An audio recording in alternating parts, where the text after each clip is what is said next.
Yesterday's prophecies, today's headlines. This is the Hal Lindsey Report. And now, Hal Lindsey. Good evening and welcome to this edition of the Hal Lindsey Report. If you're a regular viewer of the program, you've heard me discuss the four distinct spheres of world power the Old Testament prophets predicted for the last days. We're seeing them develop so rapidly that I felt we needed to review the role they'll play in the end time scenario.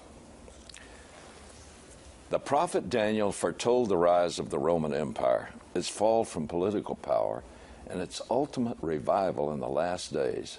Daniel chapter 2, verses 41 through 43 said it would share some of the strength of the fourth kingdom, Rome, but in a weakened form, like iron mixed with clay.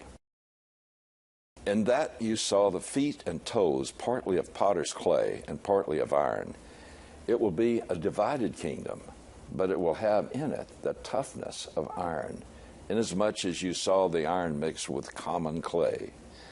As the toes of the feet were partly of iron and partly of pottery, so some of the kingdom will be strong, and part of it will be brittle. And in that you saw the iron mixed with common clay, they will combine with one another in the seed of men, but they will not adhere to one another, even as iron does not combine with pottery.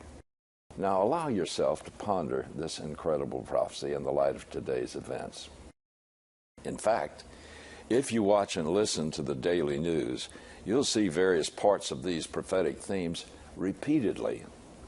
Daniel's description of the final form of the Roman Empire came as part of a five-part prediction that outlined the future history of Israel. The Jews were conquered by four successive world empires, exactly as Daniel predicted. First Babylon, then Media-Persia, Alexander's Greek Empire, and finally the Roman Empire.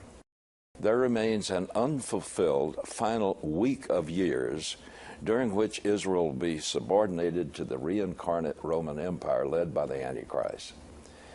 For 2,000 years after Rome's fall, the nations of Europe fought an endless series of wars aimed at reviving the old European Empire of Rome.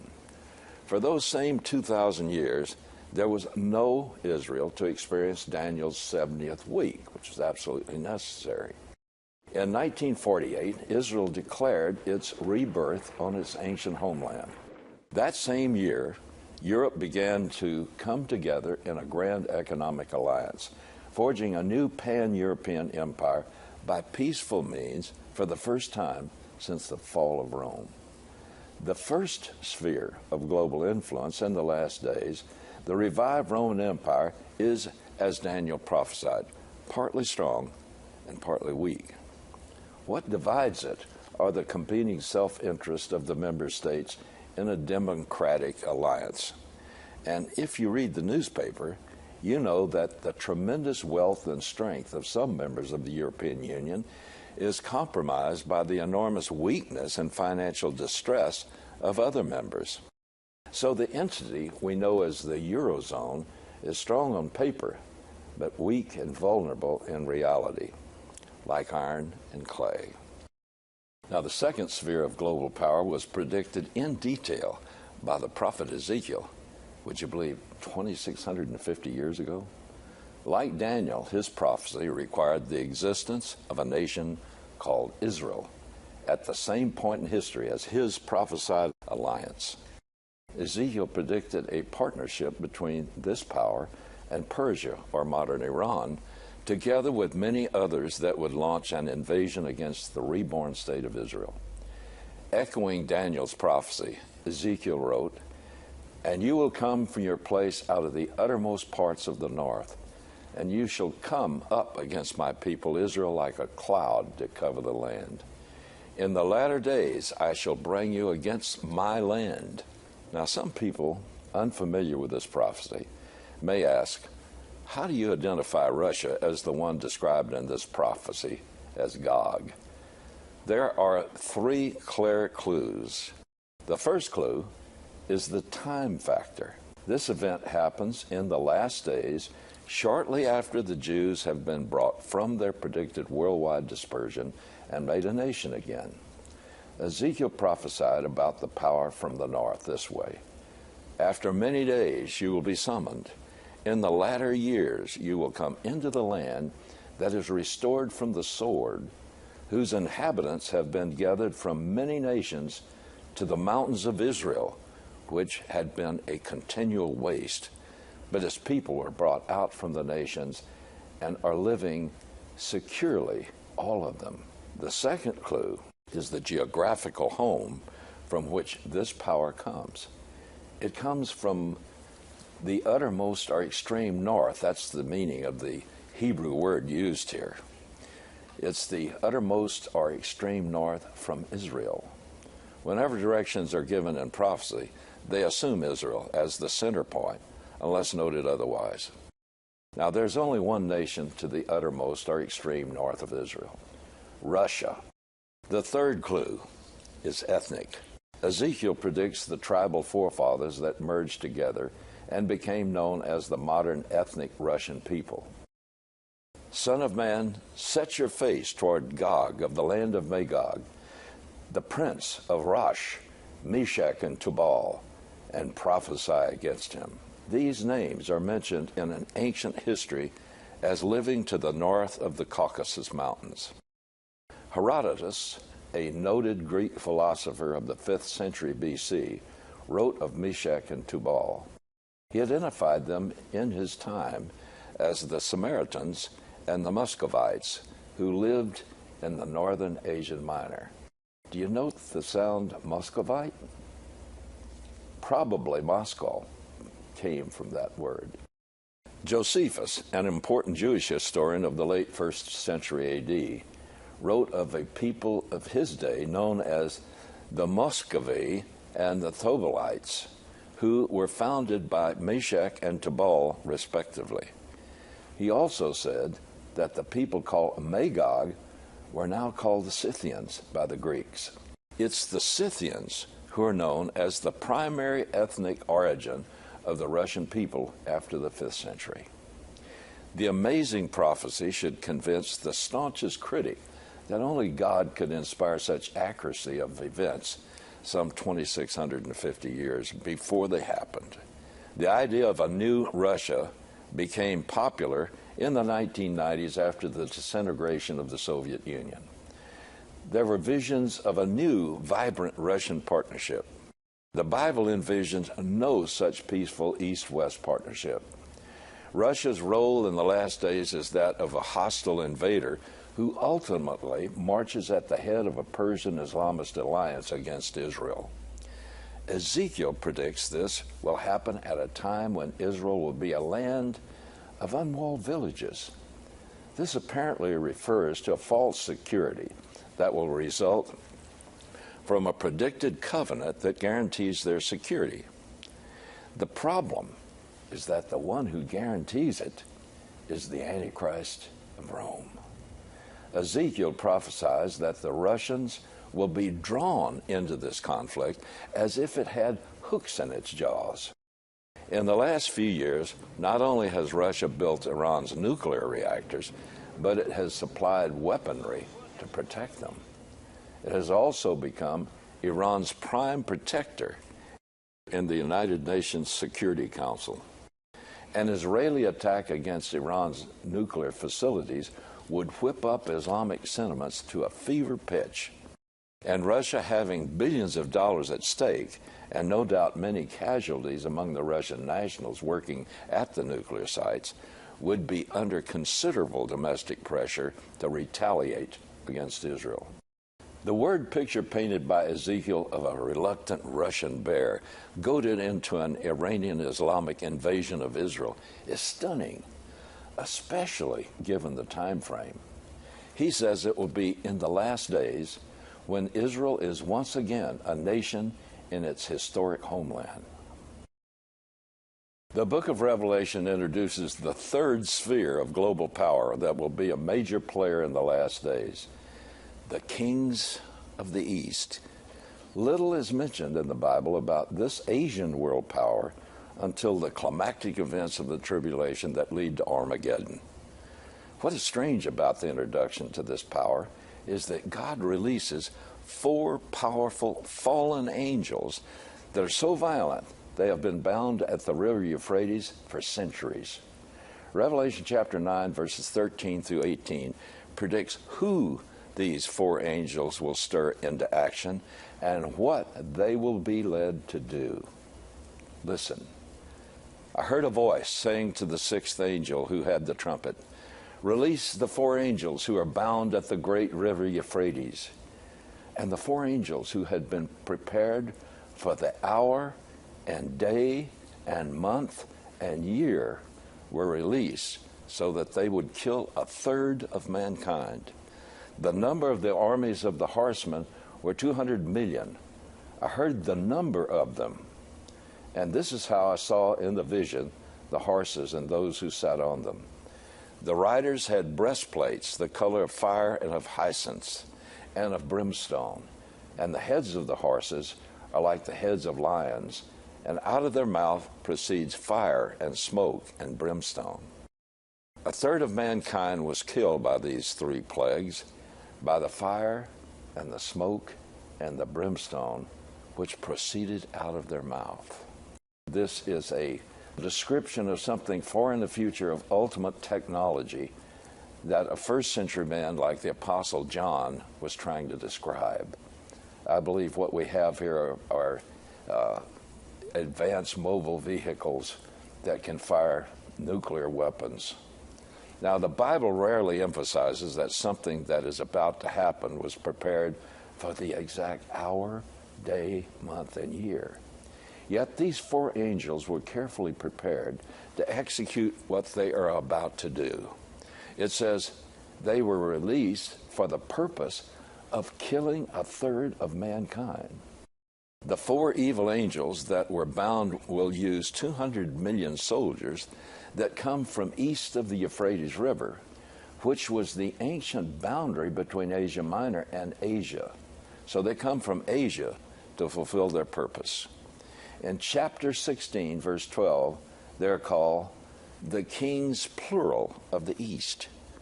The prophecy says, "And the 6th angel poured out his bowl upon the great river, the Euphrates, and its water was dried up, that the way might be prepared for the kings of the east." The 4 angels that were bound at the place on the Euphrates will dry it up so that this vast army from Asia will be able to attack the armies of the king of the north, Russia, as explained in Daniel chapter 11, verses 40 through 45, which actually gives the battle plan of Armageddon. The head of these kings, plural, will undoubtedly be China. Students of prophecy have said this for at least 3 centuries. I have proclaimed this for 55 years. And now, what seemed unlikely then is obvious now. China is a rising superpower that will ultimately contend with the other predicted world powers for control of the world's natural resources. With that prophecy in mind, it's ominous to realize that China is working on a terrifying, lethal carrier killer ballistic missile called the Dongfeng 21. U.S. Navy Admiral Robert Willard said that he believes the ship killer has already reached initial operational capacity and is ready for deployment. Can you imagine several aircraft carriers being wiped out in a matter of minutes? China also recently released photographs of a new fighter aircraft it is developing that looks just like the F-117A stealth fighter. China reverse engineered an F-117 stealth that had been shot down over Serbia in 1999. Professor Huang Jing from Singapore's Lee Kuan Yew School is a former advisor to China's army. He said Beijing is losing its grip on up-and-coming field-grade officers. He said, the young officers are taking control of strategy, and it's like young officers in Japan in the 1930s. This is very dangerous. They're on a collision course with a U.S.-dominated system. The prospect of China militarizing the way that Japan did in the 1930s is a terrifying concept. Towards the end of the first century, when the Apostle John was given the vision of the last days in the book of Revelation, the total human population of the earth was approximately 180 million people. But in John's vision, the kings of the East fielded an army of 200 million men. That means the army in his vision was larger than the entire world population even of that time. The number of the armies of the horsemen was 200 million. I heard the number of them. Meanwhile, as these predicted alliances grow in strength and purpose, all are preparing for exactly the same eventuality. And every single one of them has some vested interest in events ongoing in Israel, drawing them irresistibly into the cauldron of Middle Eastern politics. The final sphere of global power is called in Daniel 11:40 the King of the South. The King of the North and the King of the South will make their war with the Antichrist, who is described in Daniel chapter 11, verses 36 through 39. The heart of the southern sphere of power is Mecca. Muslim nations dominate what has been called the 1040 window on the globe, which runs from Mauritania on the Atlantic coast across the north of Africa, down the Arabian Peninsula, and to the islands of Indonesia in the Pacific. The Muslim nations have become a power to be reckoned with because of their suicidal devotion to Islam and their willingness to die as a martyr in spreading it. Bible prophecy says that the King of the South will join forces with the King of the North, who equips them with weapons for war and leads them. In today's world, there exists a revived form of the Roman Empire, a strengthening alliance between Russia and Iran, a potential military colossus in China, and the Muslim nations linking together to form the fourth sphere of world power. Interestingly, the one unifying force that is causing the Muslim nations to set aside their sectarian hatreds and join together is their mutual loathing of the Jews and their nation in the Holy Land. All is rapidly falling into place for the ultimate conflict over who will possess Jerusalem. And that is the quarrel which will drag all the world powers into Armageddon. As of today, there's a fifth sphere of global power, but it seems to play no discernible role in the events that occur in the 7-year tribulation just before Christ returns to the earth. The United States has been Israel's protector and champion since her rebirth, but since the signing of the Oslo Accords in 1993, it has been shifting support away from Israel and toward the concept of land for peace. That's the notorious peace equation designed in Europe, which echoes Daniel's prophecy that the government of the Antichrist shall divide the land for gain. Since Washington signed on to the Oslo Land for Peace formula, including the provisions that would divide Jerusalem, the United States has been subjected to escalating terror attacks, natural disasters, an abysmal loss of political prestige abroad, and so on. Zechariah prophesied that it will come about in that day that I will make Jerusalem a heavy stone for all the peoples. More precisely, from the original Hebrew, all who attempt to deal with it will be severely injured, and all the nations of the earth will be gathered against it. Admittedly, how the U.S. is removed from its preeminent political position in the last days is speculation. Terror attack, financial collapse, the rapture, whatever the reason, the Bible predicts just 4 spheres of global power during the tribulation, not 5. In this generation, we're eyewitnesses to the fulfillment of detailed and specific prophecies, thousands of years old, that could only be fulfilled once in history. The Arab-Israeli conflict was born out of the restoration of Israel in 1948. The Benelux Treaty that formed the genesis of the revived Roman Empire was signed in 1948. The Cold War that gave birth to the Soviet client state system that encompasses the Gog-Magog alliance began with the Berlin Airlift in 1948. The Communist People's Republic of China roared into existence in 1948, driving Chiang Kai-shek and nationalist China across the Straits of Formosa to Taiwan.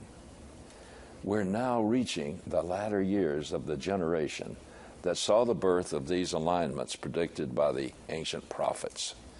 And God also promised that the generation that saw the rebirth of Israel would not pass away until it saw Jesus return in the clouds for his bride. That means it's time to get ready. According to Scripture, during the tribulation period, the world will be exactly the kind of place America is quickly becoming. Lustful, lascivious, deceitful, filled with pride and violence, and without any sort of moral compass. The description of last days society as outlined by Paul in 2 Timothy chapter 3 perfectly mirrors the modern Western world of the 21st century. At this same time, though, there are two Americas, one that mirrors 2 Timothy and one that still believes in America under God. And by the way, morality knows no particular political party, so I'm not talking about that. I'm talking about the general morality of everybody in this country. At the time that God told Abraham of his intention to destroy Sodom, Abraham tried to talk him out of it. We find the exchange in Genesis chapter 18. Abraham came near and said, "Will you indeed sweep away the righteous with the wicked? Suppose there are 50 righteous within the city. Will you indeed sweep it away and not spare the place for the sake of the 50 righteous who are in it?" So God agreed to spare the city for 50 righteous men. But Abraham, knowing it was unlikely there were 50 righteous men in all the city, continued to bargain with God until he agreed to cut the number down to 10. When 10 couldn't be found, God agreed to hold off on judging the city until Lot and his family were evacuated. Despite America's greatness, there's no mention of America in Bible prophecy during the tribulation period. There's also no mention of any righteous country during that time, or any mention of the church, or any reflection of the righteousness of the church existing during the tribulation period. The Antichrist holds complete control of global power, and Revelation chapter 13 tells us that any who refuse to worship him are executed. The Bible makes no mention of any public opposition to his plan.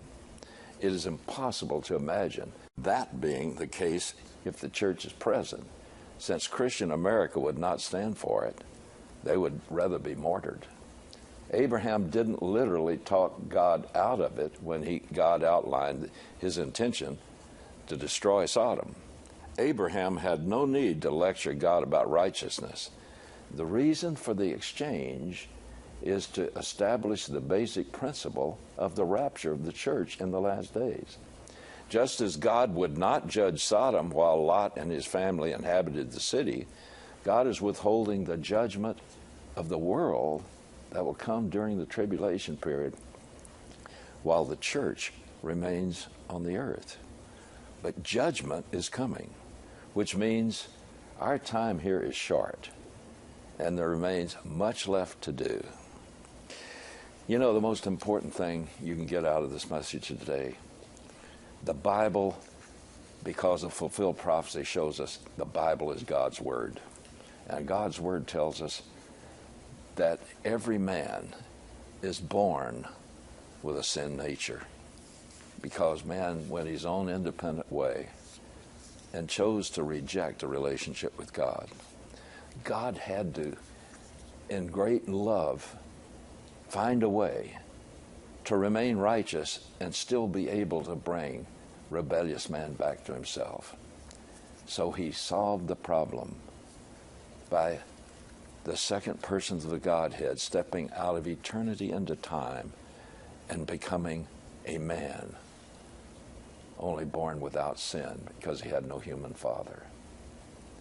And Jesus lived a perfect, sinless life so that he could take our place, every person, and die in our place for sin. In so doing, with this terrible thing he had to do, to die in a terrible death, he purchased a pardon for you. Now, if you're listening right now, you may never hear this good news again. Time is short. Right now, God is saying to you, I sent my son to die for you. He purchased a pardon for you. The pardon is free. All you have to do is turn to me and say, I'm a sinner. I received the gift of pardon that Jesus purchased for me. Come into my life and make my life what you want it to be. Pray that prayer right now, and you'll change your eternal destiny.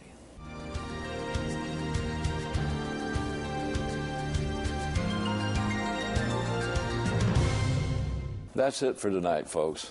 God willing, I'll see you next week.